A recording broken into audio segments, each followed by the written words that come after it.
Oh, hi, it's Randy Kelly. So if you hear shit outside, that's because they're mowing the grass and it's very loud. I look surprisingly happy in this video. I don't know why, because life has been a little rough lately. I'm about to go to New York tomorrow. Like shit today, I wasn't gonna film. This is spontaneous, but I haven't filmed in a minute. I haven't posted in like 3 weeks. I don't do that. I post every week. Like I'm very consistent with that unless something's going on. It was 4th of July time, so I was like, people are busy, people are drunk, they're not gonna care about my fucking YouTube posts. I was like, let me just wait till all the shenanigans of the 4th of July are over. Really quickly, let me just explain to you. I thought my YouTube career was about to be over for a second until I get a new phone because I couldn't record anything. You couldn't hear me. It was literally so muffled and I was like, what is happening? It was for days. I couldn't record anything for Snapchat, for YouTube. I really want to vlog for New York, but it's in 2 days. I don't have time to go to the Apple store today or tomorrow. I work literally, it's like all day I'm working. I just don't have time. So I was like, oh my God, we're going to have to go to the Apple store in New York. I want to vlog it. It's like memories. I don't want to go and not vlog it. 4 years ago, I was in New York. I didn't have YouTube yet. And this girl was like, you are so interesting. You should have like a YouTube channel. And I was like, I want to do it. I told her, I was like, I want to do it. We'll see. We'll see. I remember I was in an all pink outfit. I had bleached blonde hair. She was like, you're so interesting. People would shout like nice things all the time in New York. I feel like out of any place I've gone in life, people give you the most compliments in New York, but people also are crazy over there. I remember people were shouting, Ken,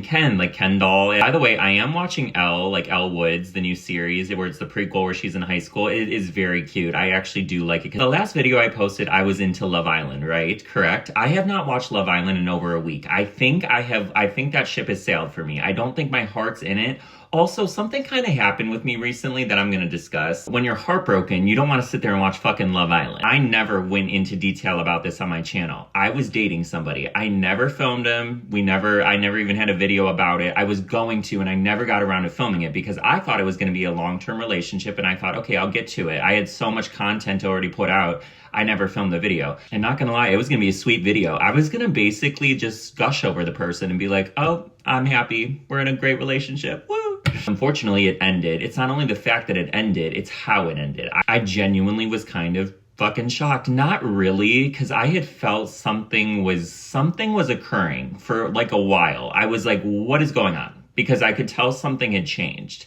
And I was really confused because I hadn't changed anything. Also, neither of us drank or did drugs or anything, so there was no chaos. We literally never even had a fight. Literally, the only time we ever had a fight was our final conversation on the phone. Like, that was the extent of us having a fight. I never felt like we were hurtful to each other before that. We never argued. I would occasionally address things, my frustration, as would he, but like, we never argued. We never had a fight, like, genuinely. And you know, I tell the truth. By the way, just because I have a YouTube channel, I still like to be respectful about people that I discuss on my channel. Like, I like to be vague. I never say anyone's name. I never say anything super like about them, you know, and I'm just telling my story and what happened recently. And only a few people actually in my life really know who the guy is. I had noticed that we had been drifting, like things had changed. Part of it was like our schedules just weren't working out for some reason, but I really didn't think it was the worst thing. I thought we made it work pretty well, but I didn't see it as a huge problem because we would always talk about, we don't want to revolve our lives around our significant other. You want to keep your friendships, you want to keep your life beforehand. So I was like, well, this is good. It makes your heart grow fonder for the person. You don't see them too much because then you get sick of people sometimes. Unfortunately, that's just human nature. Like, and I don't want that to happen. And I felt like when we were in person, we had so much fun. We would talk about it all the time. We would talk and time would just fly by. Like hours would fly by. I'm like, I met him like 4 times years ago and then we reconnected 3 years later. Kind of got to know each other. Then we followed each other on social media and then we reconnected now 3 years later. And I was like, well, I already feel like I know him, you know, for years at this point. And we kind of just jumped into being very comfortable with each other. It seemed easy. I didn't think we were moving too fast at all. I thought we were going so gradual. And I was like proud of that. I was like, yeah, I feel very comfortable with him. However, we're not jumping in anything. I'm not like, oh my God, let me move in. Like some people, especially gay men, like to just move way too fast. They're like, oh my God, let's move in after a month. Let's move in after 3 months. I didn't want to set us up to fail. Like I always felt like jumping into things too quickly is like setting yourself up, but it just seemed natural. So we had a lot of similarities, like genuinely, like I wasn't even forcing, I am myself. I wasn't being like an altered version of myself or anything. I felt like I was being as real as I could have been. I think every time I see you, we're getting along amazingly. It feels like we're like an old married couple in the best way possible, meaning like there's a good flow, we have good chemistry, it's fun, we laugh, we talk.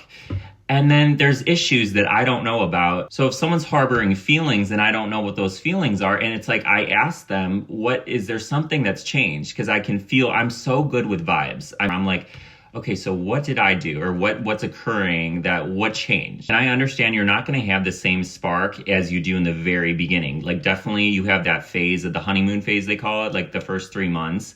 But like, I don't feel like things should change drastically. Like, if you care about someone, I don't know why you would want to, because it's like, I know you have it in you. I've seen the caring side of you. I've seen, if we're in a relationship, we're supposed to be super, super close. And I thought we were very close. So yes, I'm going to ask you what's going on, because let's talk about it and we can hopefully move forward. Yeah, I like talking through things and I like being very honest with my feelings and stuff, but I also don't want to be desperate. I'm not going to be pathetic and be like chasing someone. I don't want to be that person where you're trying too hard. I always felt like it was natural. Okay, so I felt like the ending kind of came out of nowhere a little bit. I could sense things had changed, but I didn't expect that was going to happen. I didn't expect the conversation that occurred was going to happen that day. I don't know if they expected it either.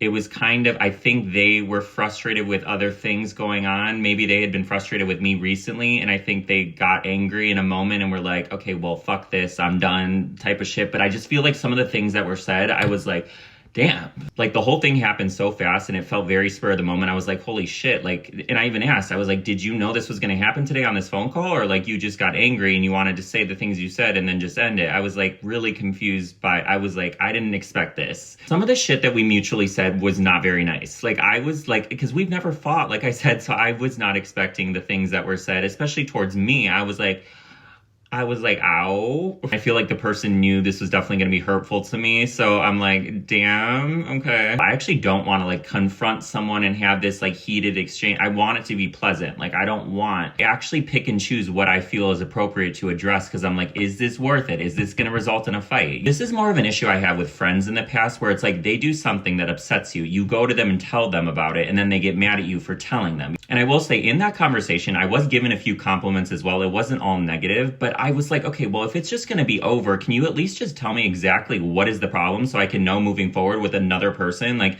and they were like, I don't know. Like, you know in your heart. Like, do you think I'm ugly now? Do you think I'm annoying? You're like, there's not really closure when you don't even know. Because there's so many thoughts in my head. I'm like, is it life circumstances right now? Are they frustrated with things right now? And maybe I'm frustrated with things and like, we're just not getting along right now. Is there something that's going to be different later on that we could fix? I'm like, there's so many questions in my head. There's a lot of unanswered questions. A lot of people, anyone I've ever talked to about it is like, yeah, I don't get it. I don't know. And also like, yeah, I was technically broken up with, but I do feel like it was kind of mutual, because I felt like at a certain point I was going to end it, just because I didn't know if anything was going to change. I felt this disconnect and it wasn't changing, and I kept talking about it and it wasn't changing, and I kept being told, no, things are fine, things are fine. And I'm like, I don't think they are. It's different. So that was definitely a kick in the ass. When that phone call ended, I wanted to kind of cry. I didn't in the moment. I was just so flabbergasted and tired from work. I had worked all day, and I was just like, but I was definitely depressed about it. And then a few days later, I watched this gay movie called Pillion with Alexander Skarsgård, and something about that movie made me start crying. I started to cry regarding my relationship. So that happened recently. So that's not great news.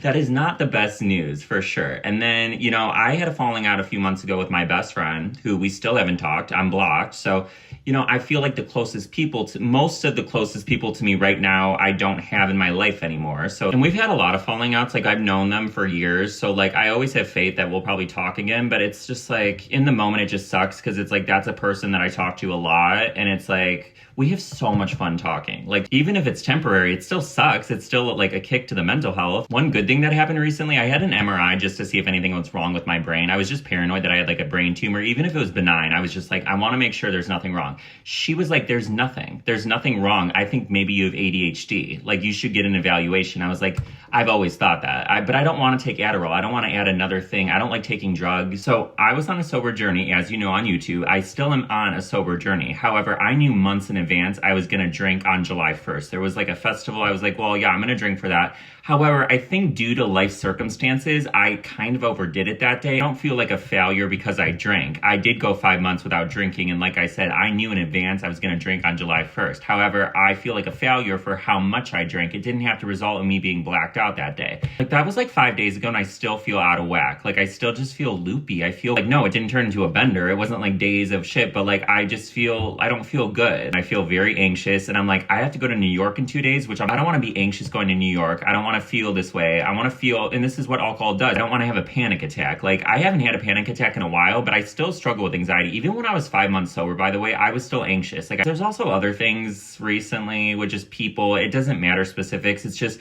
there's just things here and there that just, I feel like when it rains, it pours for me. I hope this trip works out, knock on wood. But yeah, it's a shitty feeling when you feel like the people that you were the closest to, that when something would go wrong, you would text them about it, you would talk about whatever's happening in your life. Right now, I feel like I don't have that, but I know that life moves in waves. I know it always fluctuates, and I've definitely had worse things though in my life. I've been lower than this, so like if I can get through that, I can get through this. Like, do I think we were head over heels in love with each other? No, but I also think it was a fairly newer relationship. I think it takes time to build being in love with somebody. Like, I definitely felt love though. I had moments of feeling love. There were these crazy moments where I felt so close to a person. Like, I was like, we were like cuddling on the couch, laying on top of each other. I was like, holy shit, my heart is like bursting. We definitely had significant moments where I was like, damn, like I could see this being like true love, you know? I remember being excited to talk on the phone. I don't even like talking on the phone unless it's like my best gay friend or something. Like, I don't typically like to talk on the phone, and I would be excited for that. I was like, wow. And I have a lot of people in my life that I love and they are friends to me. Like, I can reach out to them. It's just like, I'm not necessarily best friends with them. Like, my boyfriend was my best friend. I felt like that was the person I reach out to for everything. And then my other best friend, that was the person I reach out to for everything. A really long video. This is going to take me forever to edit. I have so much to do. I have to pack tonight because I can't pack tomorrow. And I'm like, oh, that's another thing. I'm stressed out about that. I just have too much on my mind. Okay, I'm also going to end it on this note. So I was single for a very long time. I'm not somebody that depends on being in a relationship. That, for me, that's not a thing. Like, I am often more surrounded with friends.